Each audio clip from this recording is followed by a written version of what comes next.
ESO Personalised, proud sponsor of the Impacted podcast. Why not visit their website on www.esopersonalised.co.uk. Your brand is our business.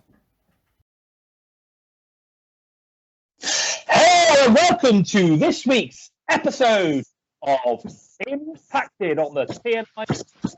Now, my name is Lord Bison, and I'm joined by the Joker all the way from the void. Say hello to the people, Joker. Hello, I'm coming up from the void, and I'm jumping on the train to Moose Nation today. We certainly are. Yeah. So today, episode 6. So we're certainly blasting through our roster right now. Episode 6, and we're here to discuss Moose. The legend killer, isn't he? Let's face the fact. Yeah. Legend killer. He's fantastic. Now, Awesome. I I just want to quickly get through the basic rules of the show. What we do is we pick a character from Impact Wrestling.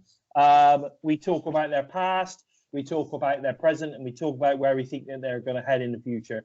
So we've got quite a lot to talk about with Moose, because Moose joined the roster back in 2016 when it was still TNA. So there's quite a lot in here to get through before we certainly get to the present and talking about his future. One hell of a talent, Moose. One hell of a talent. Obviously, we all know that he was an NFL star, turned pro wrestler. He made a decision that he wanted to turn pro wrestler. We saw him turn up in a few other promotions, including Ring of Honor. Then signed with TNA, or debuted on TNA in July 2016. At the time, they were running specials. I think like weekly specials, whereby every now and again you get like Destination X, for instance. Yeah. Would be a weekly special. So they so he debuted at the Destination X special for TNA. He came in during the Lashley and Edwards world title match, where, funny enough, how this sort of kind of panned out was kind of strange, but he ended up aligning himself with Mike Bennett and Maria Kanellis, which then obviously established him straight away as a heel. Because obviously Mike and Maria at that moment were heels, and it was all about Mike bringing in his mate from Ring of Honor, wasn't it? Yeah, well, we know how dreary Mike Bennett and Maria were going, so they needed something. Yeah, I mean, it's funny enough. We were talking just before we started work. Joe saying that we felt that Mike Bennett is one hell of a talent. It's just such a shame that he's sort of, in my opinion, or I think both of our opinions, he's a little bit held back by his spouse, shall we say? I don't take to Maria, and I think that he needs to start doing some stuff on his own. If he was allowed to do that, I think you would see him start to shine. I don't know, but anyway, that's enough of Mike Bennett. Let's continue on with our man Moose. So I think what we then saw was, I think it was then reported that Moose had signed a 2-year exclusive deal with TNA. So that was quite a big thing, wasn't it? Fantastic. Yeah, I think that we were all extremely happy to have Moose come on board, and at that time, I think we were needing an injection of some sort of kind of fresh talent to sort of from the wrestling community to really start pushing the TNA brand at that time. They were really struggling, I think. But Moose came on board, and everyone popped. They were over the moon to see Moose on board. We then went on to see Moose defeating David Starr in his debut. I don't know if you remember David Starr, but he was just some jobber, I think. They brought in to make Moose look good, so it was a bit of a squash match, really. We then saw an intense feud, funny enough, with Eddie Edwards, which eventually ended up defeating him. So during this time, we also saw him beat EC3 in a tag match, which Moose and Mike Bennett. Yeah, they defeated Eddie and EC3 in a tag match. So you remember that match? And I think that was a pretty cool match. I can't remember much about the early stages of Moose's career. Just down to poor memory. But Moose and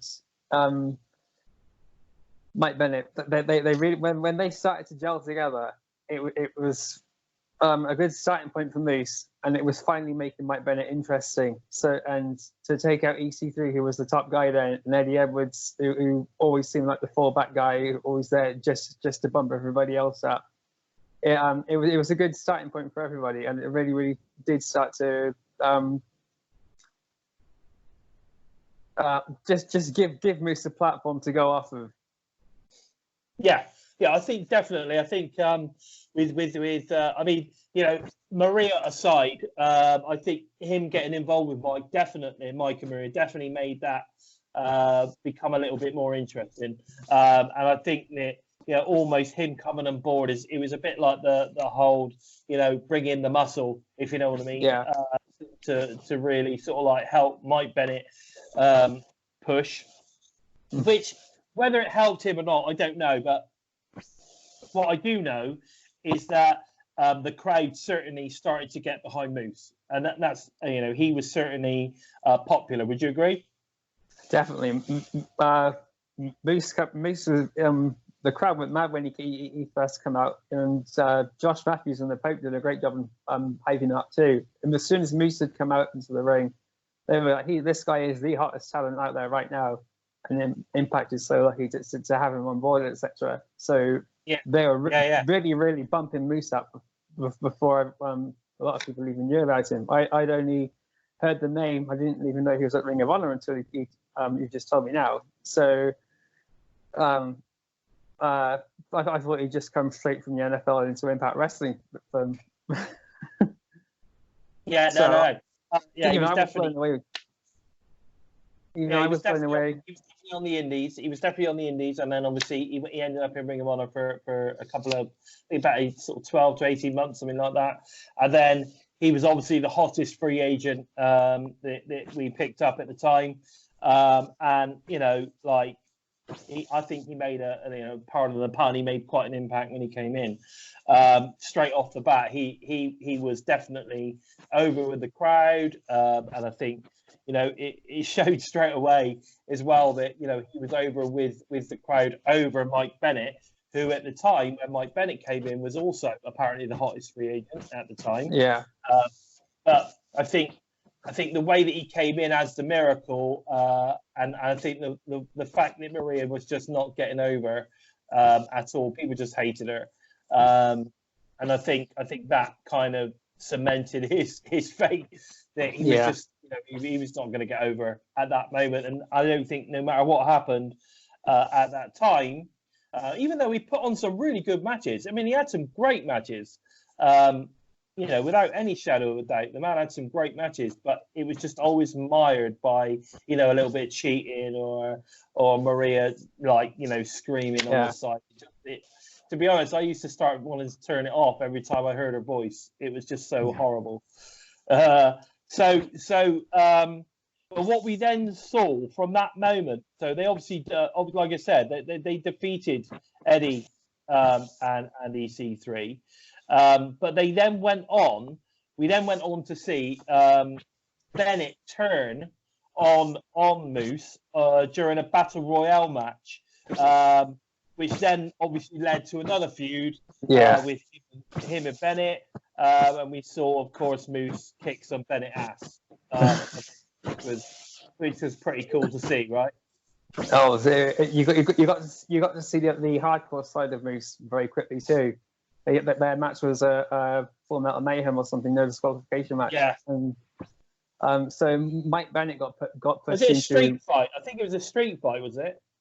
Yeah, it was something that just had no stipulation really. It got to. It was definitely a no DQ, was it? Yeah, it got to show Mike Bennett could actually do something, after his biggest pop before then was pinning EC3 for the first time. That's right. It was. Yeah, I remember that. It was a great way to split Mike Bennett and Moose up and actually do it with a believable outcome. You know, Moose, I'm not going to whip. I'm going to kick the shit out of you. So that's what he did. Yeah, that was it. Yeah, there was no doubt about that. Now, obviously, once that feud was done with, we then saw in December of that same year, we went on to see Moose defeat Aaron Rex, who, of course, was fresh from the WWE at that point. We then went to see him defeat Aaron Rex for his first reign of the Grand Championship. That whole, three, judge, three sort of kind of, rubbish. Stupid concept, doesn't work in wrestling, hence why they don't do wrestling matches like that. It was a hit and miss idea. If they had proper wrestlers as judges, for example, it would have been a bit more credible. And if it wasn't so rushed, it would have been a bit more credible. And Aaron Rex was just the worst choice for the first champion. Yeah, it was going to be Drew Galloway, but Aaron Rex was not impressive. I would have preferred Jesse Goddard's Reddy Edwards to be the first champion, to be honest. Do you know, Aaron Rex is an incredible talent. I mean, on the mic, he's fantastic. Do you remember when he originally came in? He did an amazing promo. He literally came in, did this amazing promo. Everyone was like, "Oh my god, this guy's awesome!" Yeah. And then basically he was just bland and boring. Like after that, he was just the most generic, bland and boring wrestler you could ever imagine. Even when he went on to start doing his take on the whole kind of like gay, glammy, I don't know what no tights. Basically, who was it based on? It was based on some famous like fashionista or something. I don't know, some guy that who's it based on? It was based on somebody. It was very glamorous in the fashion industry. I can't remember, but anyway, so he went on to do that, but even that was rubbish. I mean, it just I don't know. Sometimes killed him. Yeah, I think sometimes you can give people the ball, let them run with it, and actually it was a big mistake to let them do that because it was just a really, really bad idea. And sometimes you've got to say to somebody, "Are you sure? Like, are you really, really sure you want to do this? Because we think it sucks." But that's kind of that's enough on Aaron. I think. I think he's doing quite good things in NWA now. So fair play to him. But then once obviously. Once Moose took on the Grand Championship, which that was once he defeated Aaron, that was the first of his two runs with the championship, with the Grand Championship. Because I think we saw him get in with it with Drew Galloway. We saw Abyss. I think we from Decay. We saw a few different things going on at that time. There was quite a lot of storylines, but then we get into the whole. When Cody was there for a few months, we got into the whole he pissed Cody off because he'd gone in and saved Brandy, and I don't know. I think it turned out that I think Cody got pissed off because it turned out that Brandy had Moose's phone number in her phone. Or something along those lines, and they've been communicating on the telephone. Cody then took that as Moose was moving in on his woman, and then we sort of kind of saw a feud with him and Cody. What did you think of that? I enjoyed it. It was like showing Moose is just trying to be Mr. Nice Guy, and it showed Cody had a lot of insecurity issues, and Definitely. it eventually moved on to Eddie Edwards versus Cody. I was expecting Moose versus Cody when that match had finally come around, but it was experimenting with what Moose could do, and it was just something to keep things going in a rocky road for TNA at the time. Yeah, I think they were really trying to use Cody as best they could to sort of kind of create an audience, get people watching, and then they were showcasing their best guys, weren't they? So that Definitely. you had Cody obviously with Eddie, Moose, and they were just really sort of kind of like trying to showcase. Obviously, at that time they knew that Cody was only there, as a earn some money, pass his time to do whatever he was going to decide to do. I don't think he'd actually decided at that point where he was going to sign. Pardon me. Can I just apologise to the listeners a second? I've got a bit of a cold, so if I feel a bit sniffy or I sound a little bit bunged up, that's what it is. I just want to make sure you're aware of that. So I'm doing my best. I'm mustering through. He's got a beautiful voice, guys. He's got a beautiful voice, really.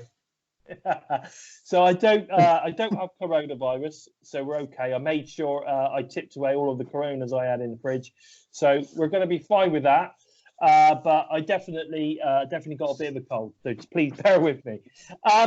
Now, obviously, we had all of that stuff going on with Cody. That was great. And I think that, like you said, that eventually led to the Eddie Edwards thing as well, which was really cool. We talked about that on one of our other impacted episodes. I don't want to go into too much detail on that. But what I found was, at that point, we were getting some really, really good in-ring action from Moose. He was definitely, convincing in the ring. There's no doubt about that. But I think he was still lacking a little bit on the mic. I'm never convinced on his promos. At the time, I think there was a lot more development needed in that area. Do you agree? Definitely. We knew Moose was a first-class athlete. Even just coming from the NFL and Colin turning into Josh Matthews now, talking about that again. We knew Moose could go in the ring. We'd seen him with, like you said, EC3 and Eddie Edwards in the past. We've seen him with Cody. We've seen him with Abyss, and we knew Moose could go. And Moose just needed to find his comfort zone to build up his character, and they were trying as much as they could really with Moose to.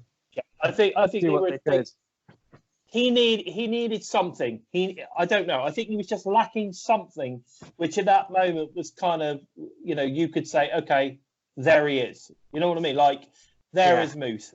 This is Moose, and not the NFL player. This is now Moose, the wrestler. And I think, although his in-ring work was fantastic, I mean, you cannot, and it is fantastic. He's so flexible. He's so strong. He could do.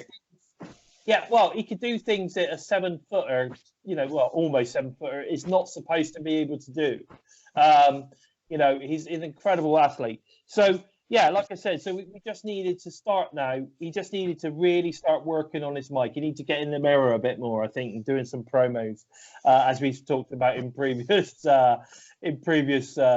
episodes about getting in front of that mirror and practicing your promos and starting to get fluid and really start to get into character.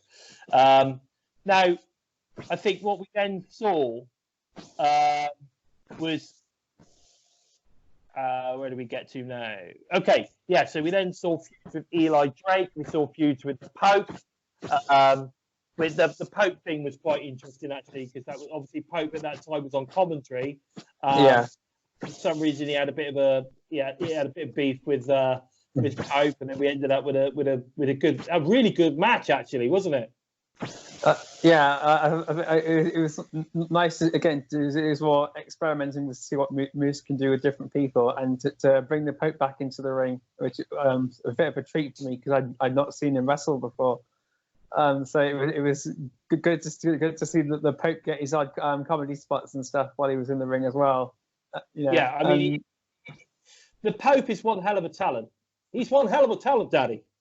There is no doubt that I think he's doing some stuff with NWA at the moment. So it'd be interesting to see how that all sort of kind of pans out with him, because he's amazing. He really is amazing on the mic. You cannot, which is why I think they gave him that opportunity in commentary for a while. I think he's fantastic in commentary. Yeah, I mean, he got a little bit repetitive with his sort of kind of catchphrases. but he was fun to listen to, and I think that was in contrast to, I think obviously he was on there with Josh at the time, wasn't he? So in contrast to that, and then you had this whole kind of little bit of comedy going on between the two of them as well. But Josh was that more straight commentator, and then you had but he would sort of kind of pick on the Pope a little bit, and vice versa. And I think they had a bit of chemistry there. It wasn't quite as good as they got with Don Callis now, but I think it was quite good at the time. But then obviously, you had Josh sort of kind of fueling the fire to this feud between the Pope and Moose, which, like I said, I think ended up with a really, really good, solid match. It was great to see the Pope back in the ring, wasn't it? It was.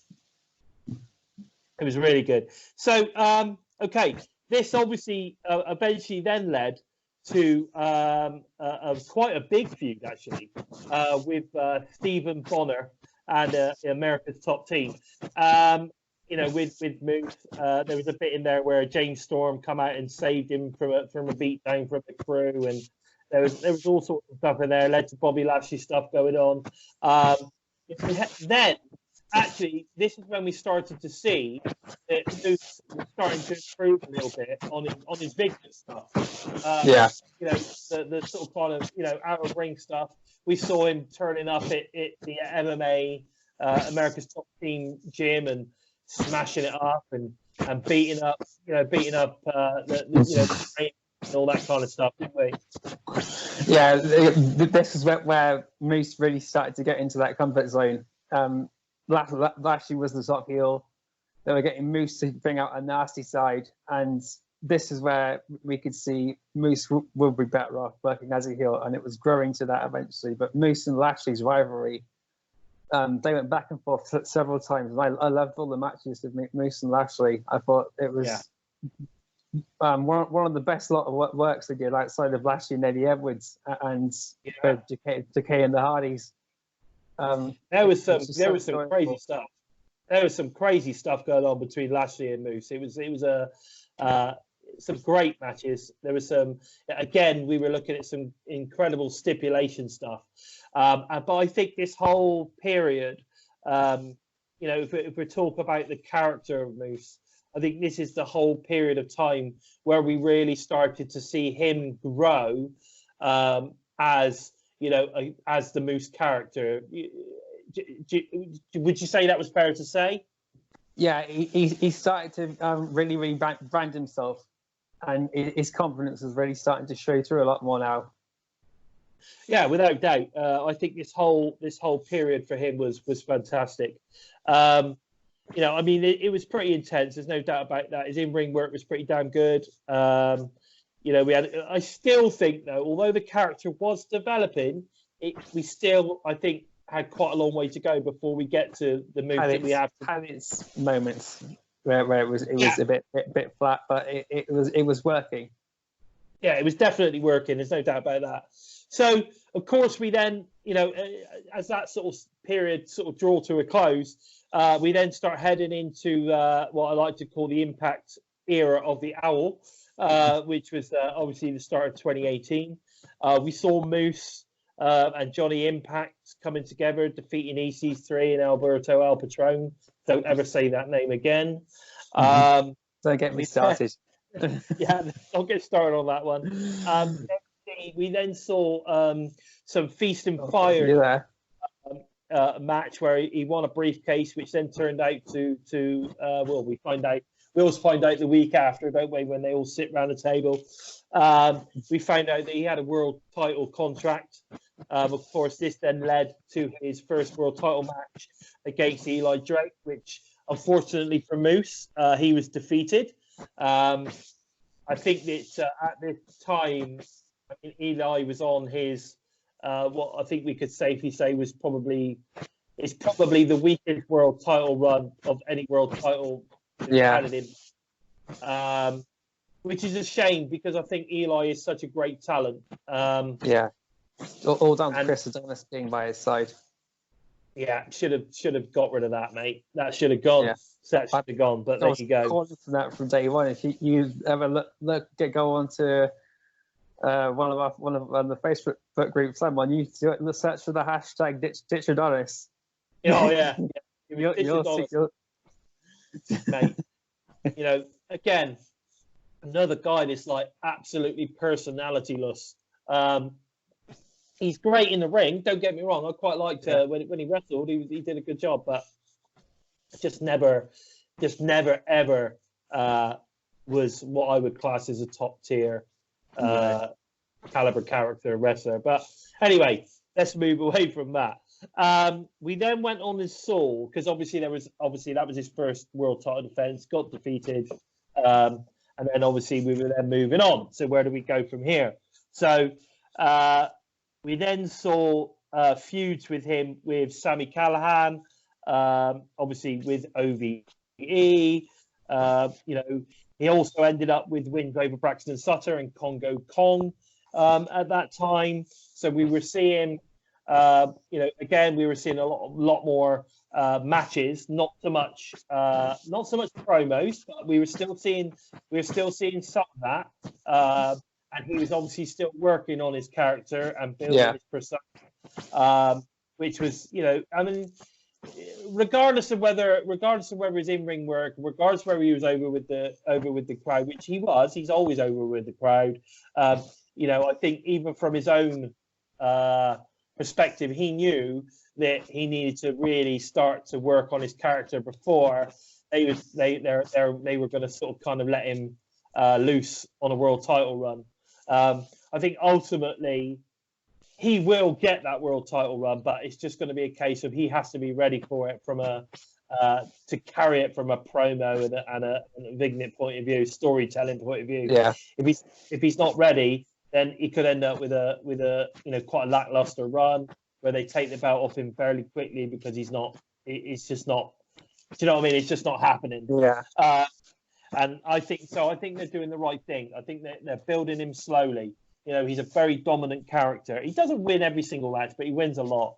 There's no doubt about that. I think his time where he was feuding with Sami was again another time where it was like, okay, Sami's amazing at promoing. Let's put him with Sami, and you know, Sami can potentially sort of kind of help Moose develop that character even more. Do you think that's maybe what was going on at that point? Yeah, it was more building Sami Callihan up than it was anything else, because and OVE, because they were starting to take over a bit more. Well, we had everything. They were taking over everything. We had LAX doing something else, so they needed to build up Moose and just a second, I'll shut the door. The dog's just come and open the door. They needed to do something to keep OV relevant as well. Yeah, I agree. So Moose was becoming, in my opinion, a bit of a card filler like Eddie Edwards was back when I started watching TNA. Moose was there to just fill in random matches like Eddie Edwards was doing. At that moment, but it was working out in Moose's favor, because like you said, it was more building him up again, showing what he could do in the ring, because his match against Congo Kong was a great one for a starter. God, yeah. The thing is, though, is you put two big dudes, two hosses, you know, in the ring, a hoss match or whatever you want to call it. You put two big dudes in a match that can both move. You know, I mean, Congo Kong was the time of a guy that surprises you how well he can move. Scary how quickly he can move. It's really he's scary. So fast, and he bounces around the ropes. I mean, when he gets up on the rope, you almost think the ring's going to collapse. But you know, what a fantastic talent he was. You know, I mean, for me, you know, Congo Kong was one of those that sort of kind of, you know, if he's there, great. If he's not, I'm not really bothered. But at the end of the day, when you stick him in with a talent like Moose, then you're guaranteed a really, really good match. And I think we definitely got that. Definitely. Yeah. Now, obviously, we got that character building now. We got that character building. We're getting some wins. We're getting some more wins under the belt. We ended up at Slammiversary, which we saw Moose take on Aries for another world title match. Once again, he came up short in that match, losing to Austin Aries. But it was an epic battle, wasn't it? It was. I mean, for me, it had everything. There was storytelling. There was athleticism. You know, every kind. There was hard hitting. It was. We saw. We saw Moose be as athletic as ever. We saw Austin Aries as athletic as ever. We saw some technical stuff going on. Some hard hitting stuff. And for me, it was a 5-star match. I don't know what you. Yeah, it showed that all the random matches that Moose was doing was paying off. They weren't. They built him up to a #1 contendership match perfectly, and as think what you like about Austin Aries. I'm not a fan of his attitude, to be honest. But Austin Aries needed something to really make him stand out, to be honest. Because when he beat Eli Drake for the belt, it was just stupid. Yeah. So Moose made Austin Aries winning that title a lot more worth it, basically. I was really pissed off the way Austin Aries won the belt, to be honest. I thought Eli Drake should have carried that on longer. Was that 3-second match, wasn't it, where he took Eli in like 3 seconds or something stupid? Yeah. I remember that now. Yeah, that was. I remember thinking, oh, why did you do that? Why did you do that? It doesn't really matter. At the end of the day, he took on the title. He ran with it. I think his title run in reality was actually really solid. I think Aries is an incredible talent. I agree that he has a bit of a I'm going to throw my toys out of the pram attitude. I'm still not convinced that that whole Bang for Glory debacle wasn't actually meant to happen. I almost feel that it was written into the story. It was supposed to happen that way. And I think that he was supposed to have talks, I believe, later on that week with regards to a contract, etc. But obviously he decided it wasn't for him and he moved on. I mean, that's totally fine. That's totally fine. But I think when you leave a brand, and you see it all too often, that people have to, for some reason, slag off their previous employers. And I don't get it. I don't see the point in it. If you decide not to sign a contract, fair enough. It doesn't really matter. Move on. You don't have to create controversy and a big deal about it. Just move on. Because let's face it, you may need them again in the future. Definitely. Matt Hardy, for example, he's lucky his wife hasn't slammed the door for an open invitation to come back after what he done. But again, people realise that wasn't Matt. Most of all that slag was, the fuck the owl stuff and all the rest of it. That was all her, wasn't it? Matt. Yeah. If Matt didn't really get involved in any of that. Nor did Jeff. I mean, Jeff wanted to stay at that time, if I remember rightly. Yes, and I wish he had. I wish he had as well, because I think that a lot of the issues that he's had since are always when he goes to WWE, because the schedule is so tough that I think he can't handle that anymore. It's not for him. He can't be appearing he can't be traveling around and appear week in, week out away from his family. And I just don't, he needs other avenues of outlet, like his art and his music and all these other things. He needs to be doing these things to stimulate his brain.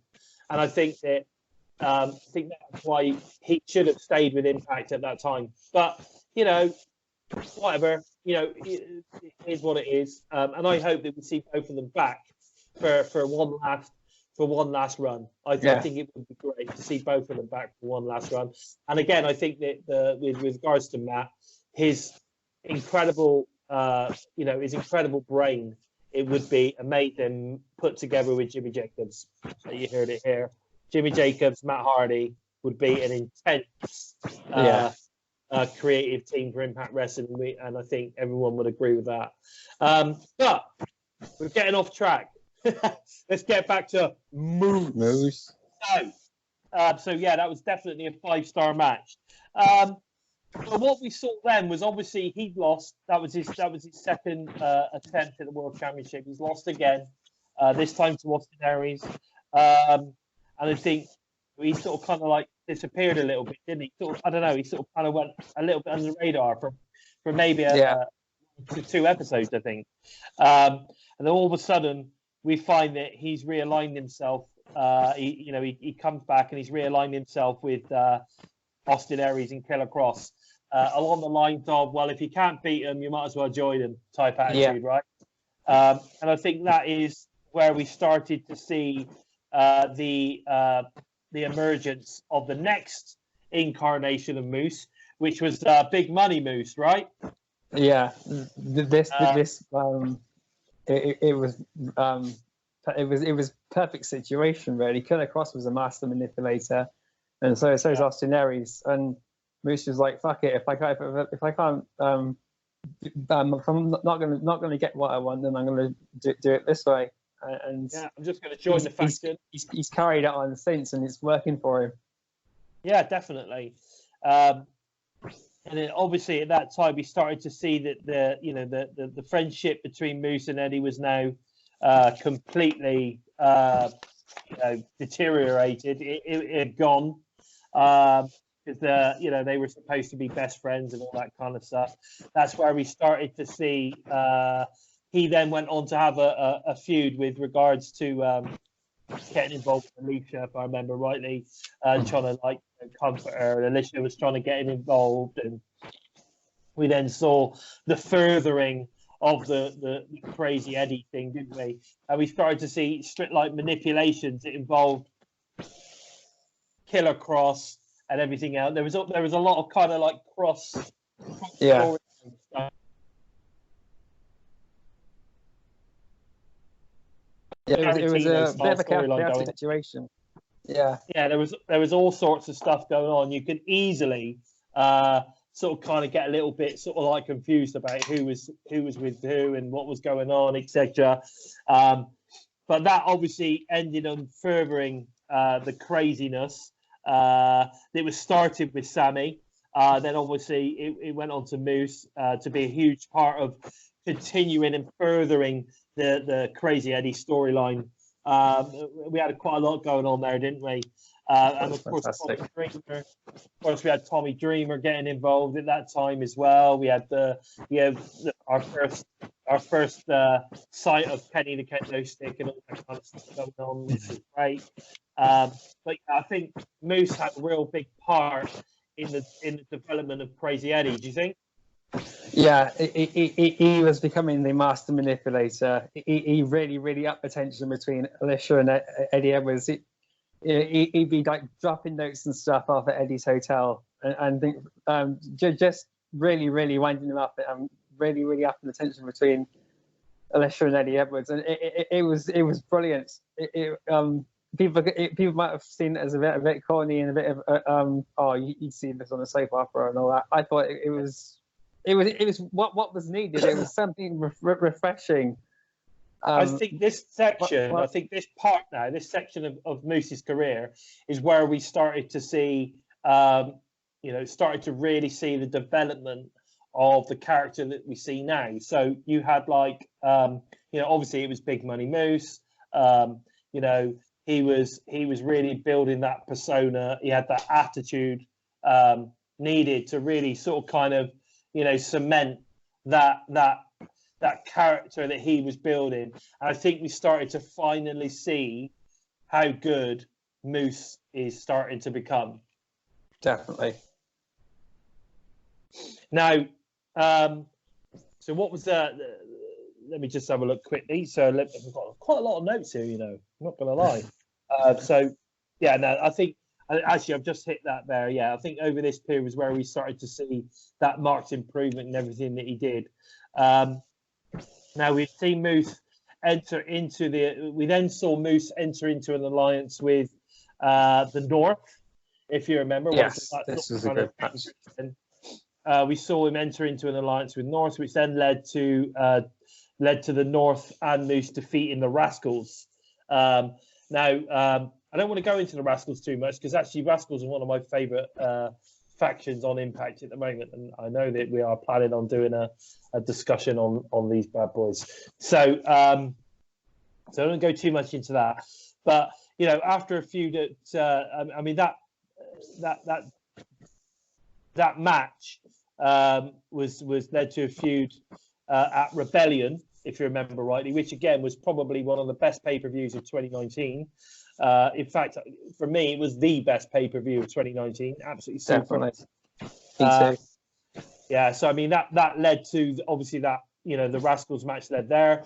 We then had feuds with RVD and Sabu, which obviously then led to the whole Moose destroying Legends. So he was having feuds with EC3 Legends, and obviously defeating ECW. them. ECW, sorry, yeah, ECW. Yeah. So I think that you know, we have got, I think as a brand, Impact really does have quite a cool relationship with the ECW originals. I think it works. I think it works really, really well. I mean, you know, like you say, RVD, you get Sabu popping in every now and again. You've got Tommy Dreamer, we've got Rhino involved. All these guys, I think, do a really good job, and they can still go. And because they can still go, they're really able to put over some of the younger talents. Do you think? Yeah, definitely. RVD and Moose, I wasn't overly excited about. I was glad to see RVD back, but he seemed to have a lot of ring rust, and getting Moose to just say, "Oh, what the hell are you doing back here? Oh, you know, I can kick your ass. I can do whatever the hell." That again, it was Moose's character was already solid, so this was just continuing on the big ego trip Moose had, and it was just it was a match that you wanted to see Moose and RVD. You want, and it gave RVD a decent spot to come back from. But it was one of, out of the Moose versus Shamrock, Rhino, and RVD, like the whole ECW thing, this is probably the weakest one out of all of them, in my opinion. Yeah, I agree. I think, but it sort of kind of solidified this whole kind of like, well, you know, Moose is becoming that 5-star athlete. He can defeat, you know, he's defeating the Legends. You know, and let's face it, everyone that he's defeating are all former world champions. You know, it's him solidifying that he is, you know, one hell of a badass and can beat anybody, right? Definitely. It's setting him up for a world title run, in my opinion. Yeah, definitely. And he could say that he's been defeating world champions all over the place.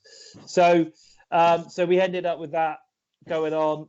This obviously led to Moose really starting to push his current gimmick, which is the 5-star athlete gimmick, which I think has been fantastic over the last sort of 6 to 8 months. A lot of the stuff that we've seen, him, you know, the little vignettes, he's been, you know, out, you know, beating up golfers and, you know, basketball players getting like, you know, you know, shots in 1 or 3-point shots and all that kind of stuff, and then seeing wrestlers ending up hanging out with basketball, it's just brilliant. You know, a lot of that stuff was just superb. The way that they did all of that, the way they built that up through some of it, there's a lot of comedy in there. Showed off his sort of kind of like comedic side. And I think, however, when it ended up getting to the point where he was going to take on Ken Shamrock, that got quite intense, didn't it? We started to see a real intense, real nasty side to the Moose, didn't we? Yeah, we started to see what he had with Eddie Edwards and what he had with Bobby Lashley come back again, and it was a good resurgence of what people forgot Moose was able to do, really, because in between Killer Cross and RVD. With Moose getting involved with Jolly Impact, the only really high point between that was when he teamed up with the North. I agree. So when they got Ken Shamrock to come back in and they restarted the MMA versus wrestling type thing, everyone rolled their eyes a bit. Even I did. But we had Moose go back and trash Ken Shamrock's place and really, really build up Ken Shamrock a lot more as well.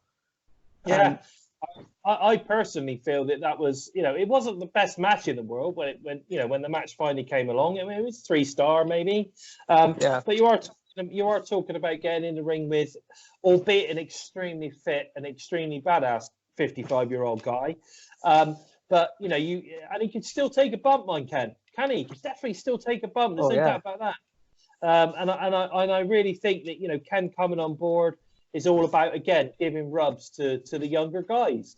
And I think what I like about a lot of the older sort of veteran stars that they're bringing into Impact now is that they are all there to give a rub to the younger guys and help them, pull them through, give them the experience, help them, behind the scenes, develop their characters, and look really strong.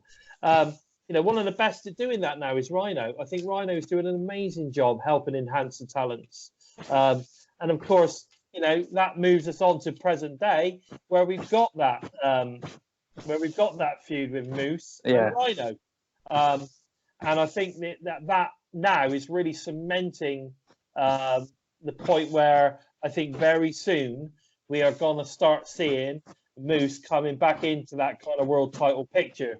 What do you think? I was a bit skeptical about Moose versus Rhino to start off with, because they're both using a spear as their finishing move. We got the no jackhammer needed versus the gore. That was a great pitch to start off with, even though everyone's doing this spear. But those two have made that move their own, like Goldberg has done and Edge has done. And they built up from there a lot more charismatic rivalry rather than just fisticuffs, and they've not made it a hardcore ECW type rivalry with chairs and no disqualifications, much like you get with Tommy Dreamer, for example. They've allowed both of them a lot more freedom, and you got to look at Rhino. Rhino's shining. His spark has come back since he's come back to Impact Wrestling. Who's the man? Who's the man? Rhino's on top of the world. Rhino's on top of the world. He's an incredible talent, Rhino. But I've seen interviews with Rhino, and it in the interview he talks about what he sees his role as now, as a veteran of the business, and he does see his role as sort of getting in there and helping out the younger talent, giving them advice, giving them the rub. And he said, while I can still go, I need to do this. This is what I need to do. And he also says, there was guys back in the day that did it for me. When I was a young 20-year-old getting involved, there was people that were doing that for me, and now it's my time to do that for them, for the new talent. And I think that says a lot for Rhino as a person, that he's ready and willing to start doing that now. He's in the twilight of his career. He can still go, and he's willing to do that, and I think that is amazing. And I think we will see, obviously, as this feud continues, as we're still involved in that feud at the moment, as this feud continues, I'm sure we're going to see Moose obviously come out on top looking strong. Would you agree?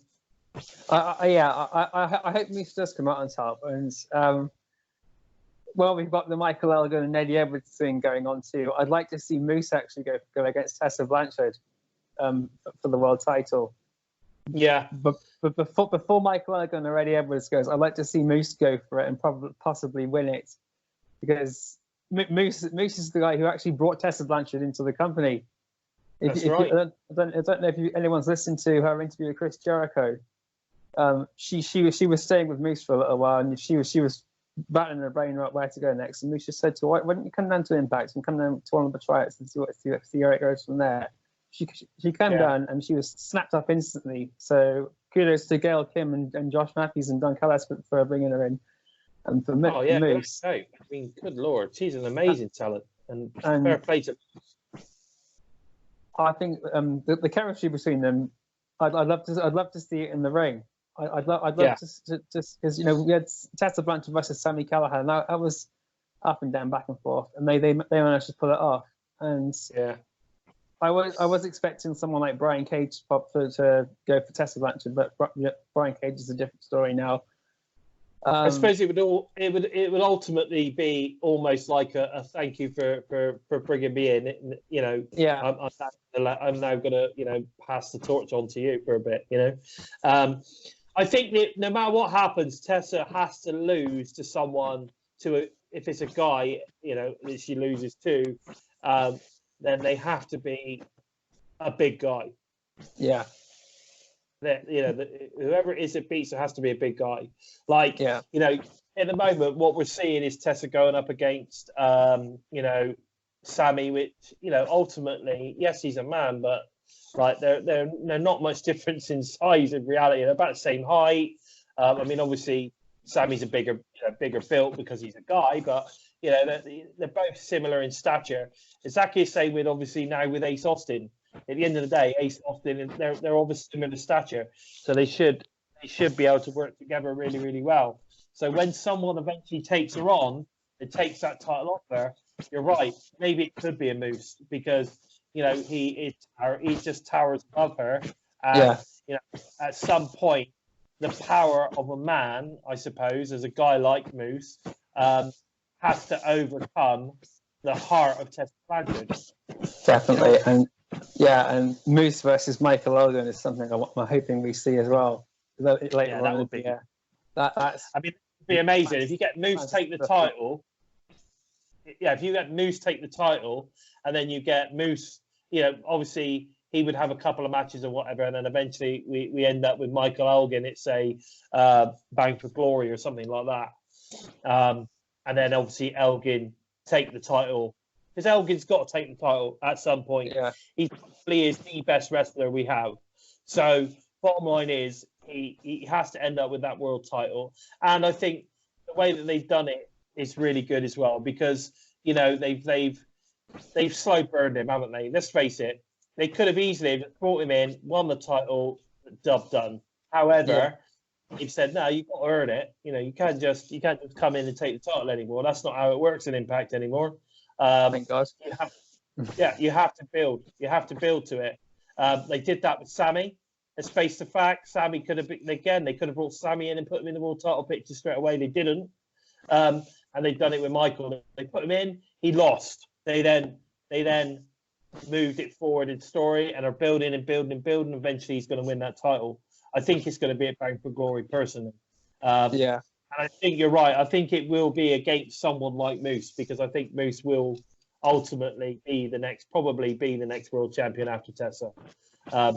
That's the way I see it. And he should be in that picture. He deserves it. He deserves a shot. He deserves a go at it, Yeah, it's just smarter looking. Yes, definitely smart looking. And let's face it, the guy has got an amazing entrance. Yeah. As soon as everyone hates him, but they still pump their fist when Moose comes out. Even when Moose is going around flipping them off, they still pump the fist and then they'll flip them off back. It's amazing. Moose can work a crowd, and Moose against Tessa Blanchard, that'll blow the roof off. And then I just think that the face of it goes dark. It all goes dark, and then you get the light coming in, just a single beam down into the set. I just think the whole entrance is really cool. The way that he comes out, and it's definitely, if you could imagine him now, like eventually getting that world title belt, he'll be aware of it, man. He'll wear it. Oh yeah. He'll wear that title. And what will happen is he'll have it underneath his robe, and I can see him just coming out and then undoing his robe to reveal that belt. You know what I mean? Like, and it'll just be a really cool entrance. I can see it now. I think it'd be great.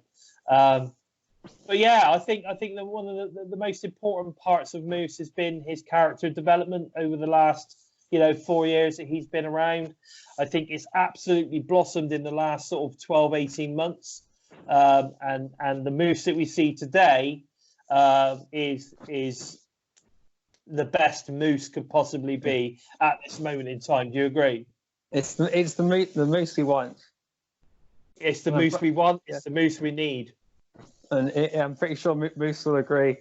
Yeah, no, I think he's fantastic. You know, and he's really invested in his career as well. I mean, that's something else as well that you have to remember. I mean, these guys are independent contractors, as they like to say, and you know, at the end of the day, you know, they have to invest in themselves, and you know, like, you know, I can't imagine how many robes and how many different pairs of trunks and boots and God knows what else that he's invested in. You know, like quite often you'll see him selling stuff up on social media and stuff, where, like, you know, the robe that he wore at Slammiversary or something. You know, that all of a sudden that you know, he's auctioning things off. You know, but you see every pay-per-view he's wearing something different, isn't he? Yeah, he's making himself the center of the show, which is exactly what we've been waiting for. Oh, without doubt. And I think, you know, what's impressive is that you know, when you're in that crowd, when the lights go down and you hear and then you hear that initial note, the crowd go mental, like, you know, literally go nuts. So there is, without doubt, he is very much over with the Impact fan base. I think everybody loves him, and he's clearly invested in the Impact brand as a whole. His loyalty is fantastic. He is not bothered about WWE. I don't think he's not bothered about AEW. All he cares about is the brand that he works for, and I think that is testament to him as a person, and what ultimately will make him an incredible world champion when he eventually gets there. Yeah, he's one of the most devoted guys to the company, alongside Rosalie and Eddie Edwards. You know, they'll bump up the company if anyone talk shit about it. They'll slap them down. Oh yeah, every single time. I think Sammy's like that too. Yeah, Sammy Callahan's another one. Yeah, I mean, you know, at the end of the day, it's all about kind of like, you know, you know, building your brand, doing what you need to do, and creating something which is, you know, must-see TV. And I think that's the important thing. I think as we're starting to see production values increase, we're starting to see, you know, incredible matches, storylines all make sense. You know, you're starting to get to a point now where you really, really want to watch Impact every single week without fail. I mean, you know, I'm the kind of guy that does that anyway. But you know, I know that there's lots of people out there that need to. I get withdrawals if I miss it for longer than 2 or 3 days. Yeah, no, I get that definitely. It's all good. But yeah, no, I think you know that where that draws our show to an end, really. I think what, you know, we could definitely see. I think that both of us can definitely see Moose ending up with a world title in 2020. Do you agree? Definitely. I'm calling it now. We see either Moose versus Tessa Blanchard, or we see Moose versus Michael Elgin by the end of the year. Yeah. I think I've got a feeling that we're going to see Moose versus Tessa Blanchard at Slammiversary. I think that'll be the main event. Yeah, and then Moose versus Michael Elgin at Bound for Glory. Yeah. So they'll give him a good 3 months. He'll go defending it. He'll win a load of matches all over the place. I think he'll take that title around and really be a good representative. And then maybe, then we'll see an absolute epic battle at Bound for Glory between him and Elgin, I think. And hey, who knows? Maybe Elgin won't win. Maybe Moose will prove to be the franchise player that he is. What do you think? Yeah, and they decide to keep it on him. He is Mr. Impact Wrestling. Can't forget there that. Is no doubt. You know, we'll just have to wait and see, won't we? Yeah, I'm looking forward to it. 2020's already kicked off to be a good year. You look at the last 6 weeks of tapings from just before Mexico up until they just started at Las Vegas. They've had 5-star nights throughout. And I mean, I one thing for me is I thought that these are the best set of Mexico tapings that we've had.